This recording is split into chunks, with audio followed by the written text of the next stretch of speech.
Hello mga bay! May napansin ba kayo? Hindi na tayo naglalakad ngayon. May pasasakyan na. Dahil may pupuntahan tayong lugar. Dahil tayo ay naimbita. Ay wait lang. Ako de ay si April. Mauni akong asawag anak living in Dubai. Yun na nga. Nasa sasakyan tayo ngayon. Nadaanan namin ang Dubai Frame at Museum of the Future. Dahil pupunta tayo sa Kitchen 6 located in JW Marriott Marquis Hotel. Para kumain ng lunch buffet. O diba, nakaligtas akong magluto ng pagkain. So magye-yes talaga tayo sa buffet. Ayun na at dumating na tayo. Medyo marami yung tao dito. Kaya eto muna yung view natin. And on the right side, nandun yung elevator. At nasa first floor ang kitchen 6. Ito yung reception area kung saan nakikita din yung award nila. Meron silang Google rate na 4.5 star. And reservation is required. Hinatad kami sa table namin. At eto na sila, may naunang dumating. Late kami but no worries. Dahil pwede kami magstay ng 4 hours. Tingnan ko lang at tika mabubusog sa 4 na oras na kainan. Tingnan nyo to, may 10 klase ng green salad. Madami din silang klase ng sushi. Meron silang cheese platter and types of bread. And para sa mga vegetarian, madami din choices for veggies food. Dito na naman tayo sa meat section. Ang haba ng linya ng roasted beef steak na to. Syempre, sumabay din tayo sa linya at umorder nito. Sabi ko sa chef, 2 pieces please.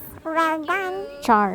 Paminsan-minsan lang to. May 2 plato lang tayo dito. Mag-uumpisa pa lang ako kumain neto, pero yung asawa ko nakaubos na ng 1 plato. Sobrang dami ng choices ng food dito sa Kitchen 6. O diba, double kill. At di tayo papahuli sa desserts at fruit. Nauna siyang kumuha ng dessert, kaya eto din ako nagtitikim-tikim. Bumisita na tayo sa dessert section. Of course, madami pa ring choices. At naghanap ako ng dessert na hindi pa nakain ng asawa ko. Meron din silang chocolate fountain. May mga cookies and candies para sa mga bata. 2 klase ang nakuha ko for dessert. Ito ay blueberry yogurt and mango meringue tart.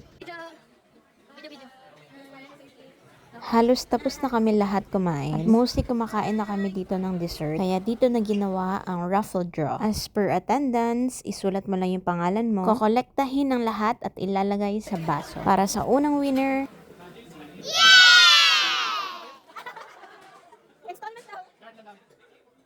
Doon ka daw. Oo, nanonto ka nga. Naku, sampid lang yan. Sampid.